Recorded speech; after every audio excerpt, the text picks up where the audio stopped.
a servant's heart. Welcome to the podcast. Inspiration, motivation takes. Listen to the podcast. We're all about to talk about life. Our guests will share their life story. We want you to success in life and business. We're ready and we will start shortly. We're gonna talk about life. We're going to speak on business. You're gonna shine bright. We are gonna witness business with a servant's heart. With hosts Steve Ramon and Ray. Inspiration, education talks. Listen to the podcast.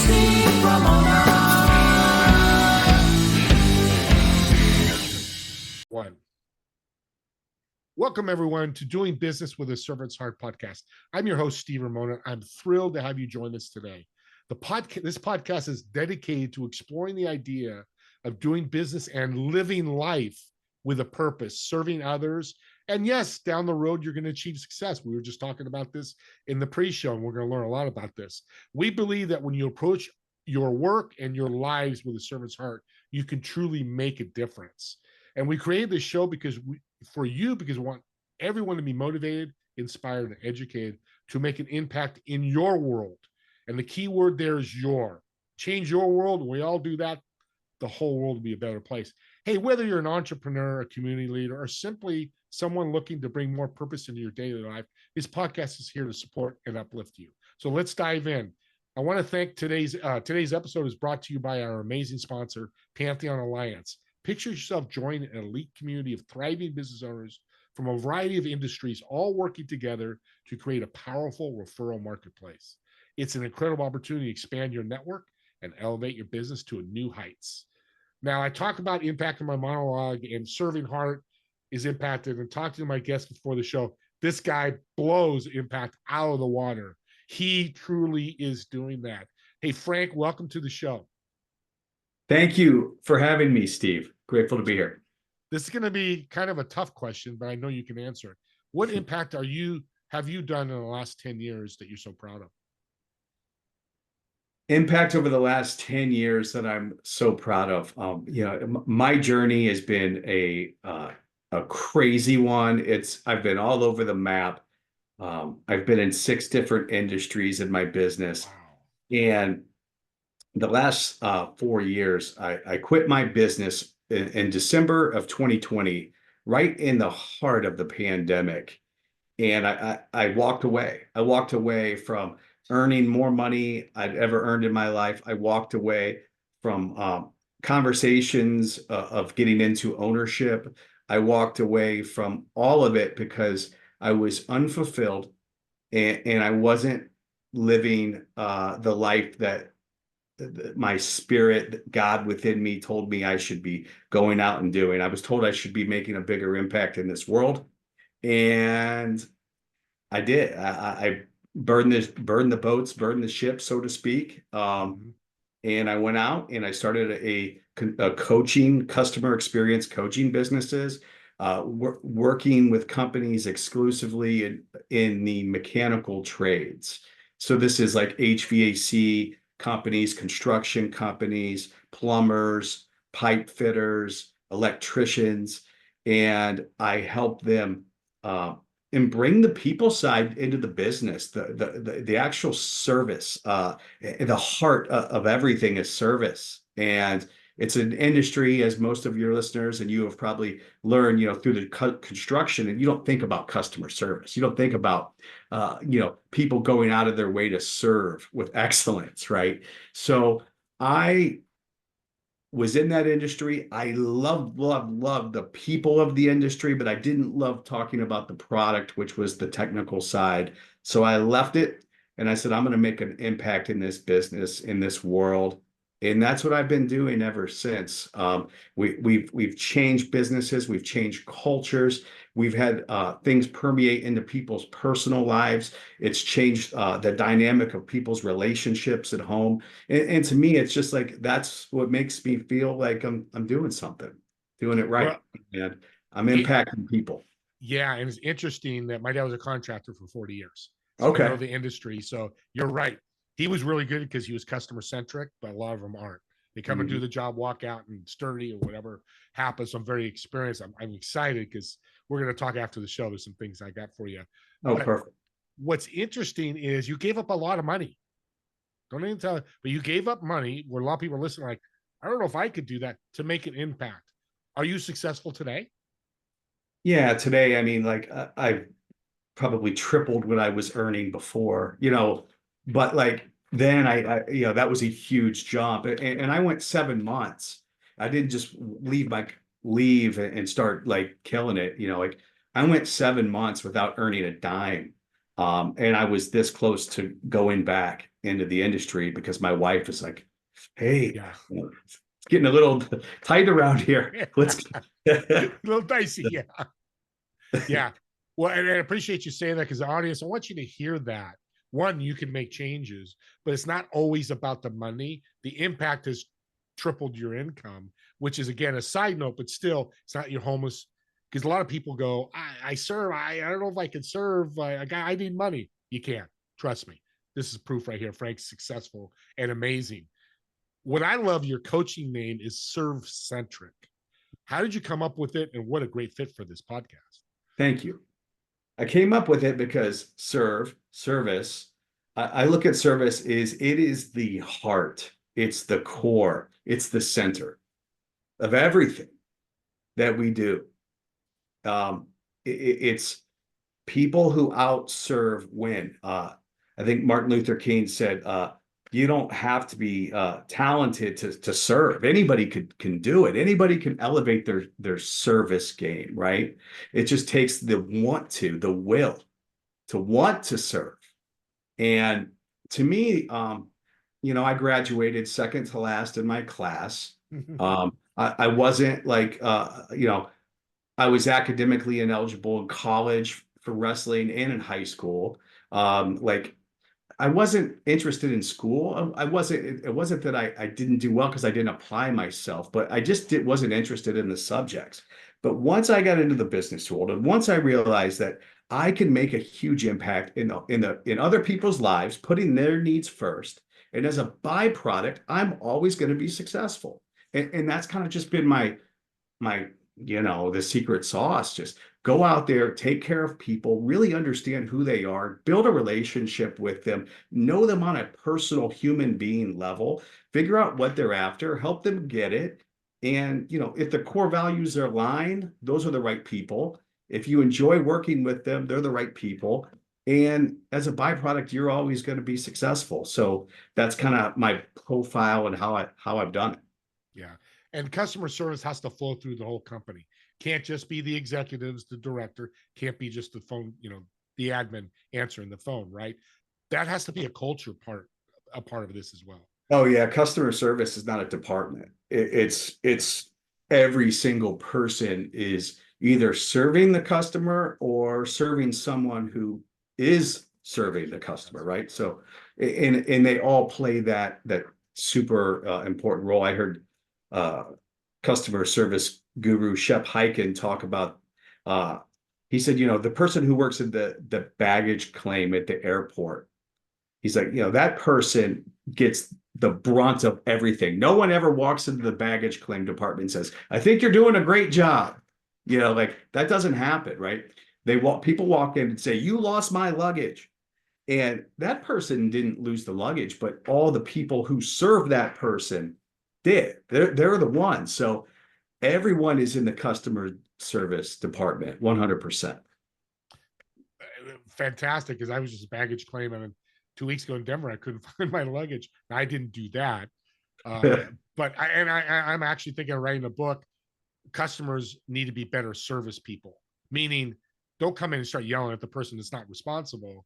But that's a whole different subject. But that's why I love customer service. It's easy, but it's hard, right? Well, and your habits are yeah, it's easy. It's simple, but not easy. And your habits are your habits. So if you go and yell at the baggage claim person, you're probably going to go yell at your employee, or you're probably going to go yell at your kid. And like, that's not serving from the heart, from the core. So, you can't just turn it on and turn it off. And so we all need to take a look in the mirror, and we can all be better at serving, me included. Amen. I mean, we're not perfect. We're fallible. You having a bad day, sometimes you might take it on that waitress, the grocery clerk, whoever it may be, and just recover from that and serve somebody else to make up for it. Put a little check mark in. When I read, you have customer experience seminars. I'm a big workshop seminar guy. Talk about those and give us a story of success of one of the people you work with. Yeah, so customer experience seminars. Yeah, so I'm trained and licensed in the methodology that has been utilized by world-class companies like Ritz-Carlton, Chick-fil-A, Harley Davidson, and I go and I work with companies and I work with associations, and I bring people into the room and we start to bring together this. How do you elevate your company? How do you improve margins? There's a lot of ways, but the one way that I work on is that customer experience piece. 86% of customers in the world today, this is a Forbes quote stat, but they said that they will pay more money if will have a better experience. If you could ensure me a better experience, that means save me time, right? Be easy to do business with, right? Be consistent, show empathy, all these things that the consumer we want. If you can do that for me, I will pay you more money. It's a fact. So I go out there and I show companies how to actually do that and then systemize it. So then that way it's consistent across all channels of their company, because it doesn't matter how good this employee is, right? It's every employee in the organization, because you can't just be good at 7:30 on a Monday morning. How good are you at 4 o'clock on a Friday? For every employee. So yeah, with customer experience, that's what we do. Now, a case study, just my one that came out last week that I'm really proud of.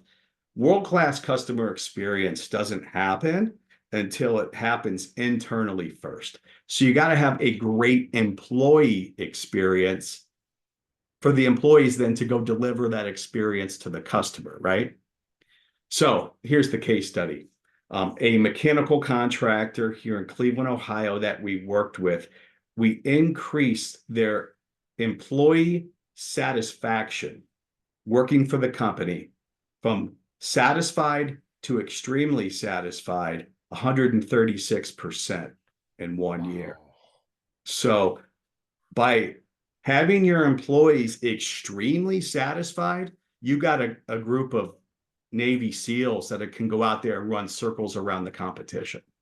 And that's what we're seeing now in terms of the, how does that, impact us in terms of our ROI and everything else. So it's exciting.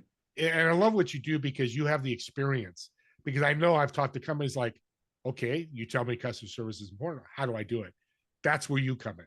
Oh, strategize and build systems and all those SOPs and things like that, right? Yeah, I mean, like I love it. I love working with companies and getting them to that place, because, like, again, it permeates into their personal life. It permeates into their professional, personal.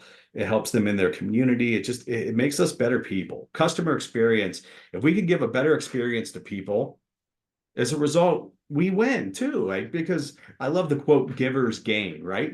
If I give you a great experience and you feel so good, it makes me feel good. So I'm actually gaining from giving. So yeah. Powerful. And we've talked about Bob Berg, the Go Givers book. It's a powerful. If you haven't read it, audience, I suggest. I know you work with Bob, and that's fantastic. It's just, again, it's simple, but it's not easy. And I love that you said that. It's a habit. So true. It needs to be practiced. What's a piece of advice you give a owner, entrepreneur that wants better customer service? You got to start with some sort of vision for who are you? What do you stand for? What do you stand for? What's your North Star? What's guiding you? Yeah. Most companies, they look at me like I have a third eye when I say that, right? Because they don't know. They haven't really taken the time to sit down and think about it. And if they don't, what happens? What's that mean? They're just transactional, like you had mentioned in our warm up, right? I look at it as you're either relational or you're transactional of how you go about doing business. And if you don't have a vision for what you are, what you stand for, what are your values, what's your vision, what's your North Star, what's your why? If you don't have that, you're just a transactional exchanging dollars for hours with your employees and then exchanging, dollars for product with your clients. Yeah. I want to get a little personal. I saw and read you're part of the initiatives like athletes in the trades. Mm. Talk about that. I'm very curious and excited to hear more.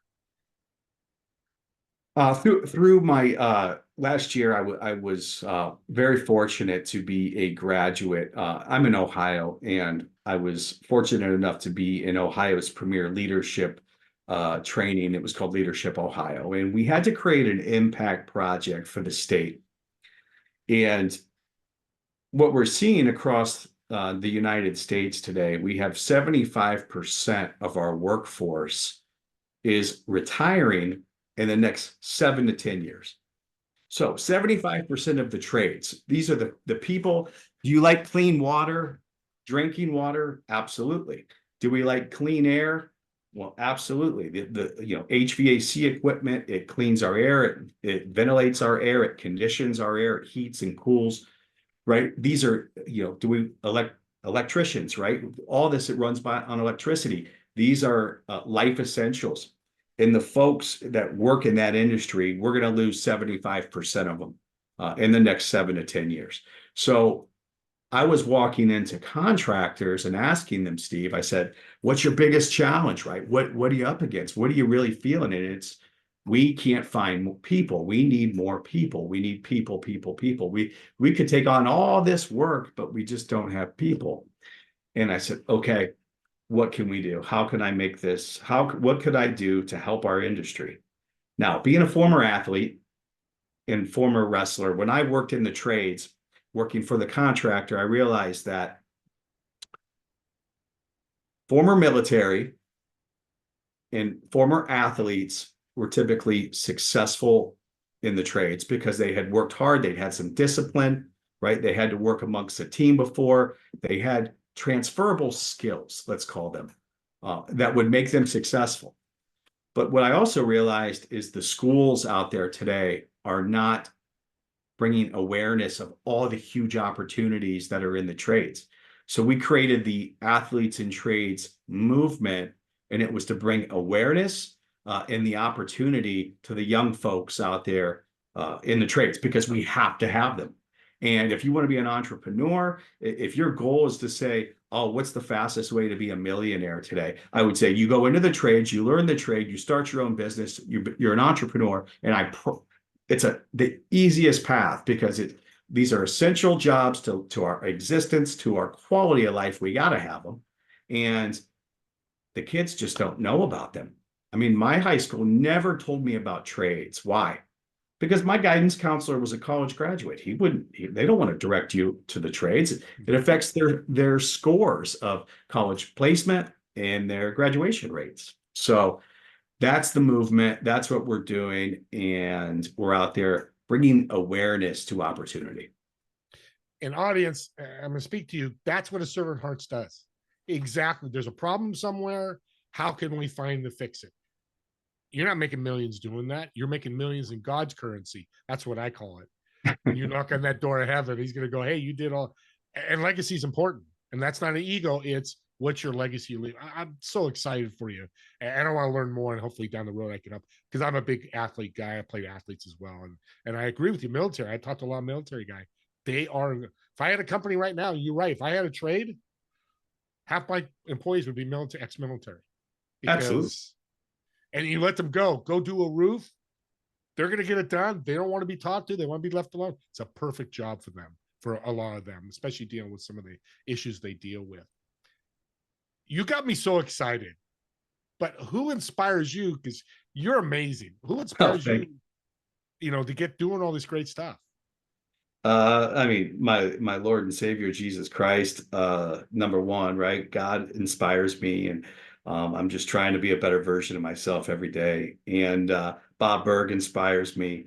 John DeJulius is another mentor of mine. He inspires me, my wife and my kids, and my so fortunate to still have my parents, and I read a lot, I listen to a lot, and I'm just constantly trying to be a lifelong learner. And that way, I believe the more you can help people and the more connections you have, the more value you bring to the marketplace. And, that's, I think we're all here for a purpose, and we're all here to make an impact in this world, and the clock's ticking. So, it's how can I help someone today? And look, I grew up a very selfish person because I was a wrestler, and, having to maintain my weight and my discipline and my eating and my workouts. And it was always me, me, me, me, me. And I realized that can't be about me anymore. How can I help other people? And I think, finding God was a big part of that for me. Yeah, amen. God, I love that. And sports is such a good lesson. You don't need to be in sports, cheerleading, anything like that, where you're with a group. What a lesson for you to learn as a business person.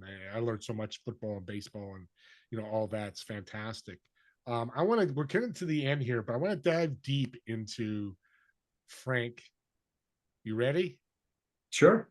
Always ready. So, yeah, I know you are. This is why it's an easy question for you. So you're having dinner.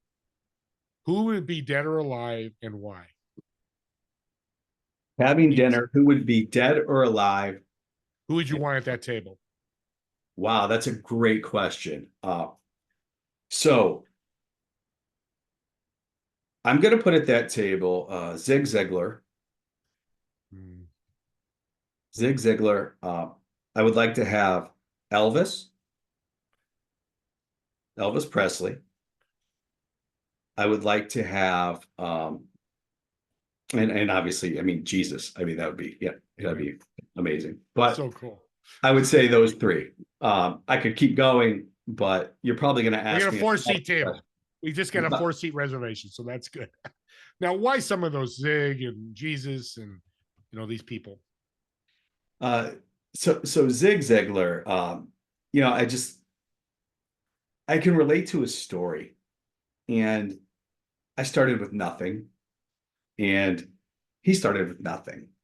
And he's someone who, in fact, I read his story in his autobiography, and I've studied him, and I just thinking like, oh my goodness, like he actually had it harder than I did.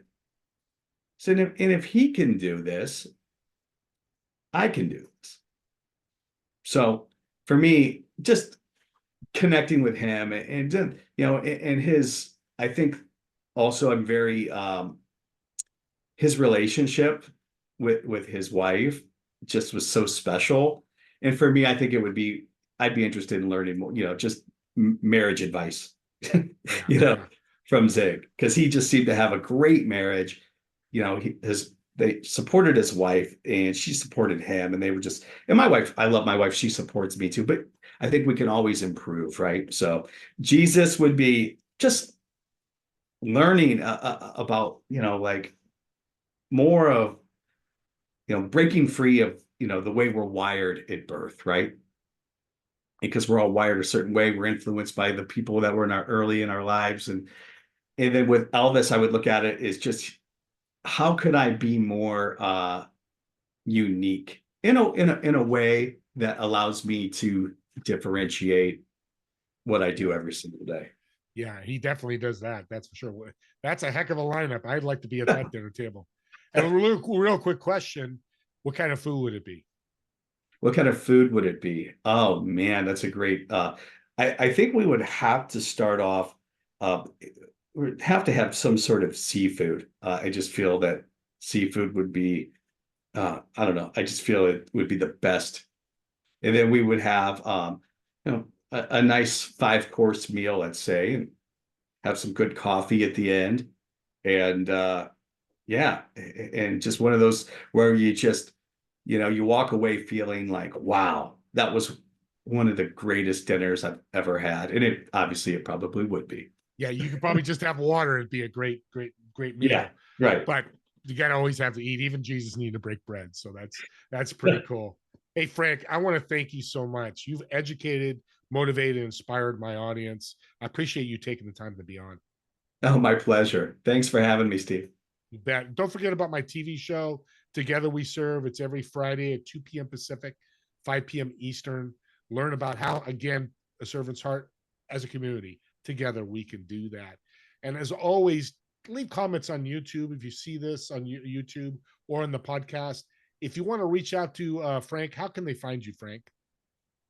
They can find me at my email. It's Frank, Frank, at serve, SERVE, centric, CENTRIC, coaching, COACHING.com, or through my website, serve-centric.com. And I'll have all that information in the show notes so you can reach out there, reach out to me, and I'll get you connected with them. This is a guy you want to meet. I'm excited I got to meet him because I see some great things that we're going to do in the future. And that's what it's all about, collaboration to make the world a better place. And as always, me and Frank, thank you for watching or listening to this podcast. And we'll see you on the next episode of Doing Business with a Servant's Heart. Have a great day.